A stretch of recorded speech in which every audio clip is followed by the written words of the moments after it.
আসসালামু আলাইকুম রহমতুল্লাহ। সুপ্রিয় শিক্ষার্থী বন্ধুরা, আজকের এই অনলাইন ক্লাসে তোমাদের স্বাগত। আজকে যে আমরা অধ্যায়টি নিয়ে আলোচনা করব তা হচ্ছে প্রিন্সিপাল অফ অ্যাকাউন্টিং, তারপর ইন্টারমিডিয়েট অ্যাকাউন্টিং অর্থাৎ বিবিএ প্রথম বর্ষ এবং দ্বিতীয় বর্ষ, এমনকি চতুর্থ বর্ষেও আমাদের এই অধ্যায়টি রয়েছে। অধ্যায়টির নাম হচ্ছে প্রভিশন অ্যান্ড কন্টিনজেন্সি, তার আরেকটি নাম হচ্ছে কারেন্ট লাইবিলিটি। কারেন্ট লাইবিলিটি মানে হচ্ছে চলতি দায়, যে দায় 1 বছরের মধ্যে পরিশোধ করতে হয়, ওই দায়কে বলা হয় চলতি দায়। যেমন অ্যাকাউন্ট পেয়েবল, নোট পেয়েবল, তারপরে আনআর্ন সার্ভিস রেভিনিউ অথবা কোনো খরচের বকেয়া, যেমন interest payable, salary payable, rent payable, এসবগুলো হচ্ছে আমাদের কারেন্ট লাইবিলিটি। তো বিগত ক্লাসে আমরা এই কারেন্ট লাইবিলিটির কিছু মৌলিক থিওরি আলোচনা করেছি এবং একটি অঙ্ক করেছিলাম। তো তোমরা এই প্রথম ক্লাসটি ভালোভাবে দেখে নিবে। আজকে আমরা দ্বিতীয় ক্লাস নিয়ে আলোচনা করব। তো এখানে যে বোর্ডে অঙ্কটি আমি লিখে রাখছি, এটা ন্যাশনাল ইউনিভার্সিটি 2007, 2012, 2014 এবং 2015, এমনকি আরো অনেকবার এই অঙ্কটা আসছে। তো এই অঙ্কটা খুবই একটা ইম্পর্টেন্ট অঙ্ক। এরকম আমরা 5 থেকে 7টি অঙ্ক আলোচনা করব, যেই অঙ্কগুলো আলোচনা করলে বা যে অঙ্কগুলো করলে তোমরা সম্পূর্ণ অধ্যায়ের অঙ্কগুলো করতে পারবে। আশা করি উপকৃত হবে। আর কথা দীর্ঘায়িত না করে সরাসরি আমরা অঙ্কতে চলে যাচ্ছি। এখানে লেখা আছে on January 1, 2014 the ledger of ABC company contain the following current liability account. তো এখানে লেজার ব্যালেন্স দেওয়া আছে তিনটা। একটা হচ্ছে অ্যাকাউন্ট পেয়েবল, এটাও current liability, sales tax payable current liability, unearned service revenue current liability. এই কারেন্ট লাইবিলিটির তিনটা ব্যালেন্স আমাদের এখানে দেওয়া আছে। যদি এগুলো খতিয়ান করতে বলে, মানে লেজার করতে বলে, তাহলে আমাদের কাজ আছে অথবা ব্যালেন্স শিটে প্রেজেন্টেশনের সময়। আপাতত এগুলা দরকার নেই আমাদের। এখন আমাদের এই লেনদেন গুলো আমাদের পড়ি। During January the following selected transaction occur, নিম্নলিখিত এই লেনদেনগুলো সংঘটিত হয়েছে। তো আমরা যখন যে লেনদেনটা আমরা জাবেদা করব, ওই লেনদেনটাই পড়ব। এখন আমাদের ইনস্ট্রাকশনে কি দেওয়া আছে দেখো, এর নাম্বার লেখা আছে জার্নালাইজ দ্য জানুয়ারি ট্রানজাকশন। জানুয়ারি ট্রানজাকশনের জার্নাল এন্ট্রি দেওয়ার জন্য বলা হয়েছে। তো এখানে আমাদের, আমরা জানি জার্নাল এন্ট্রি কিভাবে করে ঘর, তারপর আমরা দেখাচ্ছি এবিসি কোম্পানি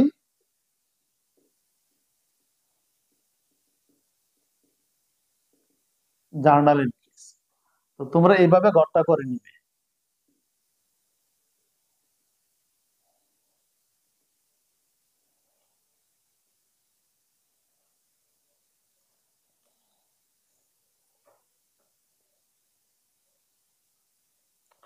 এখানে হচ্ছে আমাদের ডেট,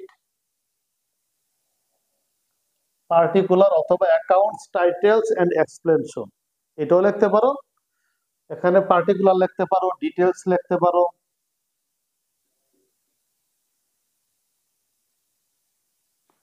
এখানে লিখতে পারো রেফারেন্স। এখানে আমাদের টাকা, একটা হচ্ছে ডেবিট আর একটা হচ্ছে আমাদের ক্রেডিট। এই হচ্ছে আমাদের জাবেদার ঘর। এই জাবেদার ঘরের মধ্যে অর্থাৎ জার্নাল এন্ট্রির ঘর, জার্নালাইজ দ্য ট্রানজাকশন। তো প্রথমটা কি লেখা আছে আমাদের দেখো, জানুয়ারি 3 তারিখে sold merchandise for cash, total টাকা 17,600, 70,600 টাকা, হুইচ ইনক্লুড 10% সেলস ট্যাক্স। অর্থাৎ এখানে 17,600 টাকার মার্চেন্ডাইজ বিক্রি করছে, যার মধ্যে 10% সেলস ট্যাক্স অন্তর্ভুক্ত।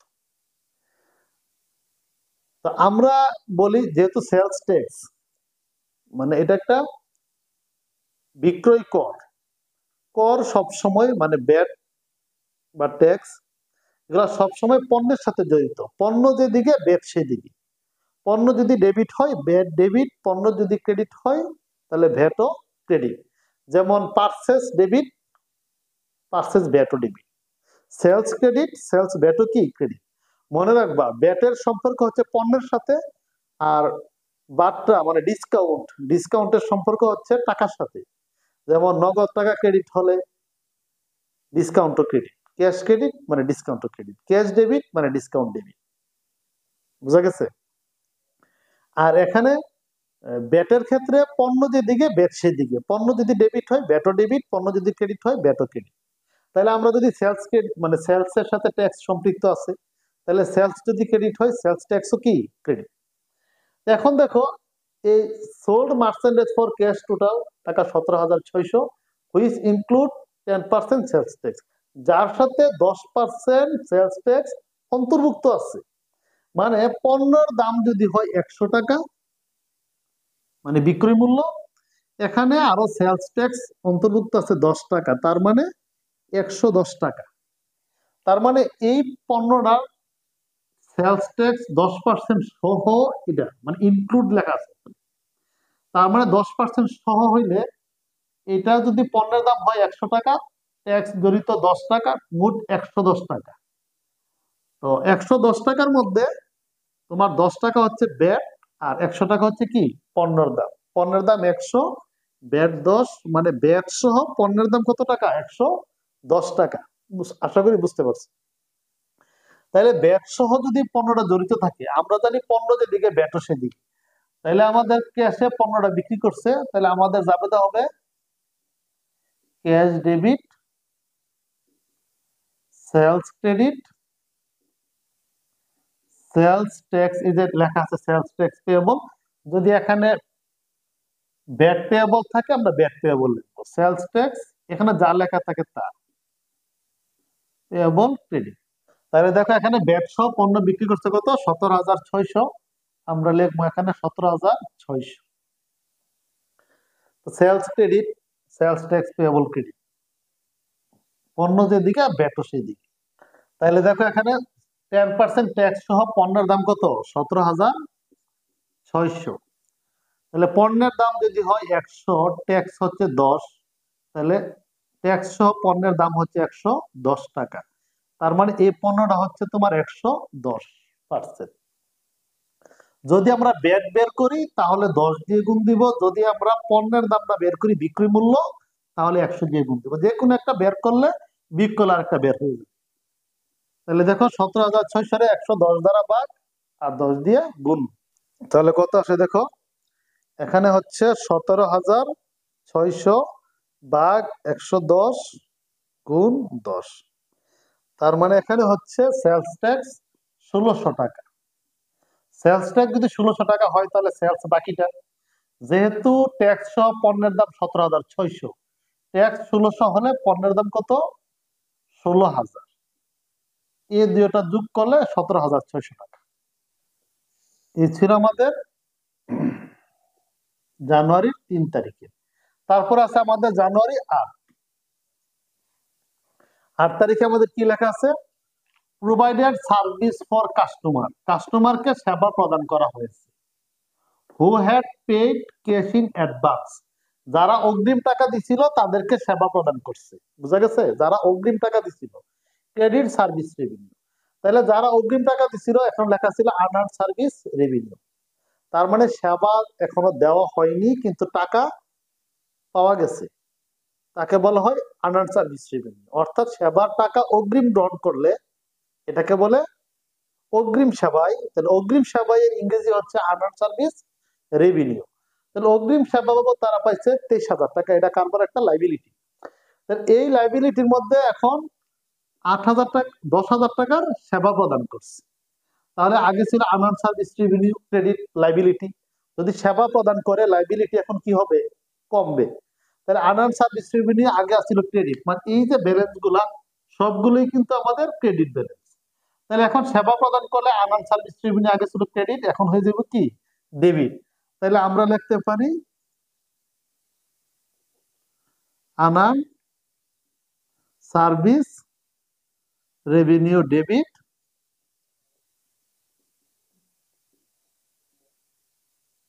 Service revenue credit.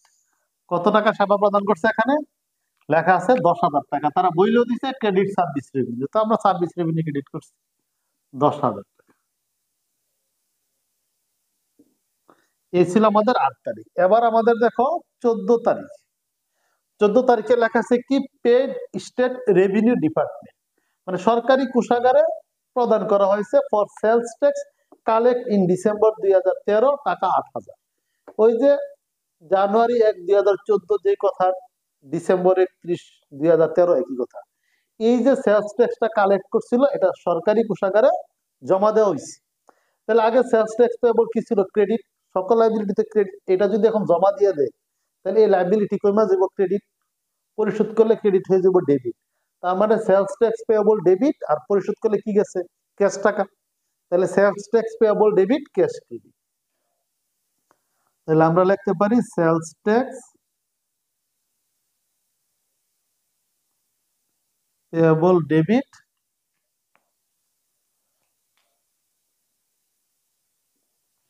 Cash credit. কত?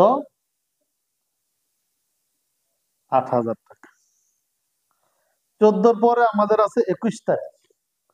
21 তারিখে লেখা আছে sold 500 unit of new product. Sold মানে বিক্রয়, 500 ইউনিট মানে 500 ইউনিট পণ্য বিক্রয় অফ নিউ প্রোডাক্ট, নতুন পণ্য 500 ইউনিট বিক্রয়, অন ক্রেডিট মানে বাকিতে। বাকিতে 500 ইউনিট নতুন পণ্য বিক্রি করছে, অফ টাকা 50 পার ইউনিট, প্রত্যেকটা পণ্যের দাম হচ্ছে 50 টাকা করে, প্লাস 10% সেলস ট্যাক্স। দেখো এইটা এবং এটার মধ্যে পার্থক্য আছে, এটা হচ্ছে ইনক্লুড ছিল, আর এটা কিন্তু ইনক্লুড না, এটাকে আমরা প্লাস করতে হবে। বুঝা গেছে? তাহলে আমরা জানি যে পণ্য বিক্রি করছে, নতুন পণ্য 550 টাকা করে, এর মধ্যে প্লাস করতে হবে 10% সেলস ট্যাক্স। তো আমরা জাবেদা শিখছিলাম পণ্য যেদিকে ব্যাটও কি সেদিকে। তাহলে বিক্রি যেহেতু করছে বাকিতে অন ক্রেডিট, তাহলে আমরা লিখতে পারি account receivable debit sales credit sales tax payable credit. তাহলে সেলস করছে কত? 500 ইউনিট, 50 টাকা করে, 5 25, 25,000 টাকা। এ 25,000 টাকার উপর তারা সেলস ট্যাক্স ধরছে কত পার্সেন্ট? 10%, 2500। তাহলে এখানে এটা ইনক্লুড না, প্লাস করতে বলছে, এখানে আমরা আলাদা ধরতে পারি। ইনক্লুড যদি থাকতো তাহলে এটারে 10% যেহেতু ছিল 25,000, এটাকে আমরা 110 দ্বারা ভাগ দিতাম, আর 10 দিয়ে কি গুণ দিতাম। এখন তার ইনক্লুড না, আমরা ধরতে ধার্য করতে হবে। এই কারণে বিক্রি মূল্য হচ্ছে 25,000, 25,000 টাকার উপর 10% ধরলে 2500। তার মানে বিক্রি হচ্ছে 25,000, ব্যাট হচ্ছে 2500, মোট হচ্ছে আমাদের 27,500 টাকা। 21 তারিখ। এবার আসো আমাদের 25 তারিখ। 25 তারিখ কি বলছে দেখো, বড়ুর টাকা 25,000, মানে 25,000 টাকা ধার করা হয়েছে ফ্রম প্রাইম ব্যাংক। কোথায় থেকে? প্রাইম ব্যাংক থেকে ধার করা হয়েছে অন 3 মান্থ, 3 মাসের জন্য। 25,000 টাকা প্রাইম ব্যাংক থেকে ধার করা হয়েছে কয় মাসের জন্য? 3 মাসের জন্য। 10% টাকা 25,000 নোট, মানে 25,000 টাকা নোট দিয়ে ব্যাংক থেকে, প্রাইম ব্যাংক থেকে 25,000 টাকা ধার করা হয়েছে। তো ধার করলে কার বাড়ি কি আসছে? নগদ টাকা আসছে।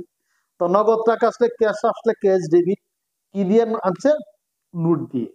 তাহলে আমরা লিখবো ক্যাশ ডেবিট, আমরা এটা লিখে দিতে পারি যে 10% নোট পেয়েবল ক্রেডিট, 10% আমরা লিখতে পারি। তাহলে আমাদের এই 25,000 টাকা।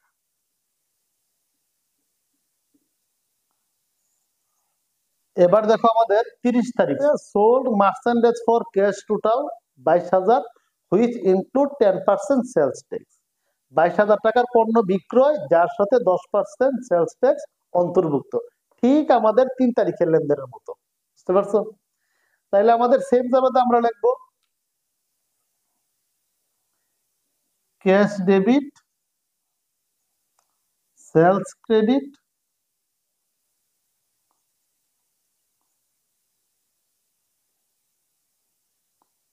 Sales tax payable credit. তাহলে ব্যাট সহ পণ্য বিক্রি করছে আমাদের 22,000 টাকা। তাহলে সেলস ট্যাক্স হবে 22,000 গুণন 10 ভাগ 110, 2,000 টাকা, আর পার্থক্য হচ্ছে 20,000 টাকা। তোমরা যদি এটা গুণন 10 ভাগ 110 দাও তাহলে 2,000 টাকা আসবে। তো 2,000 টাকা যদি ট্যাক্স হয়, ব্যাট সহ পণ্যের দাম হচ্ছে 22,000 টাকা, তাইলে এটা বিয়োগ করলে আমাদের পাওয়া যাবে 20,000। এই ছিল আমাদের এ নাম্বারের জার্নাল এন্ট্রি। এবার আমাদের দেখো বি নাম্বার কি বলছে, prepare the current liability section of the balance sheet January 31, 2014 as no change in account payable. অর্থাৎ অ্যাকাউন্ট পেয়েবলের কোনো পরিবর্তন হবে না, এটা কারেন্ট লাইবিলিটি সেকশন দেখাইতে বলছে আমাদের, খুব easy balance sheet.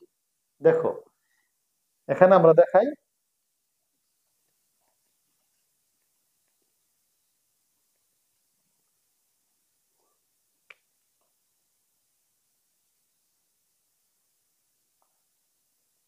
Balance sheet age on 31/2014। আমরা খুব ছোট করে ঘরটা করি।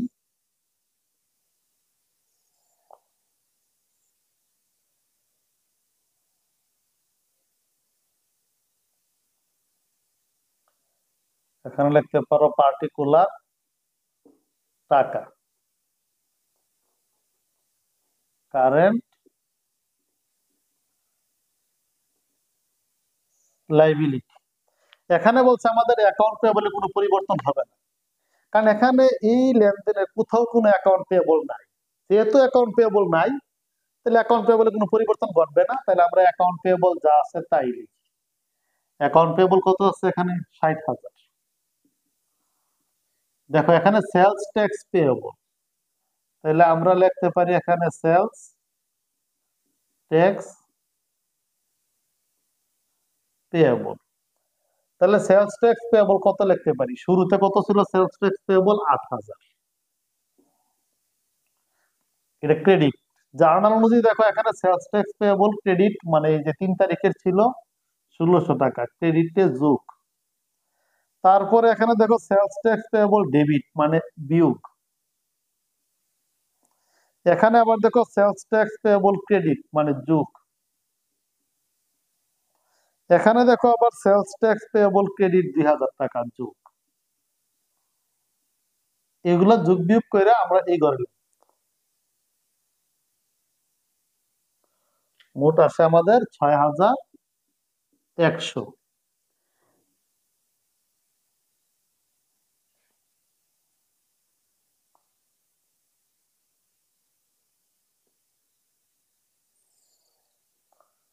এখন আমাদের দেখো আনান সার্ভিস রেভিনিউ, আনান সার্ভিস রেভিনিউ ছিল 23,000 টাকা।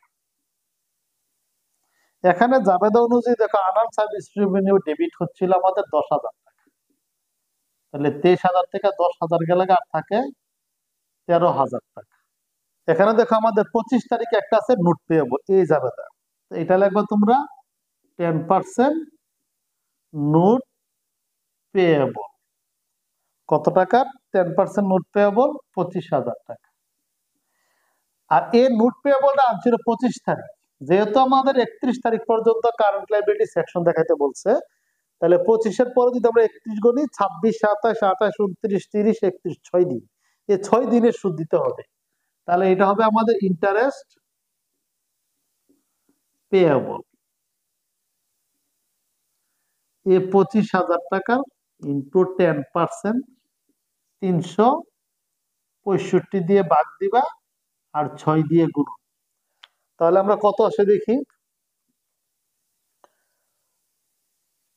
25,000, 10% 2,500 টাকা ভাগ 365 গুণ 6, আমাদের 41 টাকা। এখন এই সবগুলা লাইবিলিটি যোগ করবা, যোগ করলে 40 যোগ 25,000 যোগ 13,000 যোগ 6,100 যোগ 60,000 যোগ করলে আমাদের মোট যোগফল হবে 1,04,100 41 টাকা। এ হচ্ছে আমাদের টোটাল কারেন্ট লাইবিলিটি। তাহলে আমাদের এ নাম্বারে আমরা করছি জার্নাল এন্ট্রি, বি তে করছি আমরা কারেন্ট লাইবিলিটি সেকশন। তো আশা করি তোমরা বুঝতে পারছো।